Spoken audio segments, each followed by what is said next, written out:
নাগরিক বানিয়ে এই রাষ্ট্রে আর রাখা যাবে না।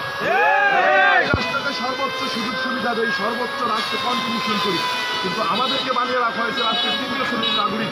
পাকিস্তানে যেমন একটা বেলুচিস্তান রাখা হয়েছে, ভোলাতেও বাংলাদেশের বেলুচিস্তান তৈরি করা হয়েছে। শুধু প্রাকৃতিক সম্পদ লুটপাট করা হয়। এখানকার অবকাঠামো উন্নয়ন, এখানকার যোগাযোগ ব্যবস্থা, এখানকার শিক্ষা খাত, এখানকার কর্মখাত, কোনো খাতে কোনো কার্যক্রম, এখানে স্বাস্থ্যসেবা, কোনো জায়গায় এখানে কোনো উন্নতি হয় না। এখানে শুধু একটা মাত্র পেশা আছে, জেলে পেশা। 22 লক্ষ মানুষের জন্য একটা মাত্র জেলে পেশা। এটাই তো সবচাইতে বড় লজ্জাজনক। কি এমন স্ট্রাকচার করেছে, কি কলকারখানা করেছে, সরকারকে এই জবাব দিতে হবে।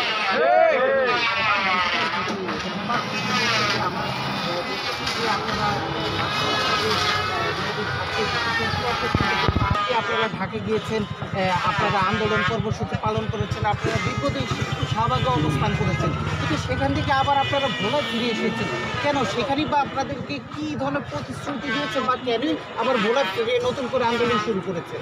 আসলে পদ্মা সেতুর কথা যদি বলতে হয়, এখনো আমার বুকটা কেঁপে ওঠে, এখনো আমার হৃদয় কেঁপে ওঠে। আমি মনে হয় যে পদ্মা সেতুর নদীতে আমি মৃত্যুর সাথে সাক্ষাৎ করেছি, এইরকম অবস্থা হয়েছে। আমরা যখন নদীতে ছিলাম তখন মনে হয়েছে যে আমরা খবর পেয়েছি যে এর ট্রলারের মাধ্যমে বা পাশের ইয়ার মাধ্যমে যে আমাদের লোকগুলো নোমান হাওলাদার মারা গেছে। পুলিশ আমাদেরকে অনুমতি না দেওয়ার কারণে আমরা পদ্মা নদীতে নামতে বাধ্য হয়েছি। উপদেষ্টারা আমাদেরকে অনুমতি না দেওয়ার কারণে আমরা মনে করেছিলাম আমরা শাহবাগে যাওয়ার পরে সারা দেশ এটা নিয়ে আবেগ আপ্লুত হয়ে পড়েছিল। উপদেষ্টাদেরও আপ্লুত হয়ে আমাদের বিষয়গুলো নিয়ে বলবে, কিন্তু তারা আমাদের সাথে কোনো ধরনের আলোচনা বাধ্য হয়ে আমরা ভোলায় চলে এসেছি এবং ভোলা থেকে সকল সুযোগ সুবিধা রাষ্ট্রকে নিতে দেওয়া বন্ধ করে দেওয়ার সিদ্ধান্ত। একটি বিষয়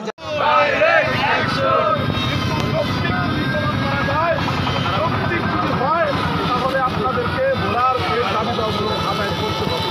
কেন করবেন? আর কত বৈষম্য করবে?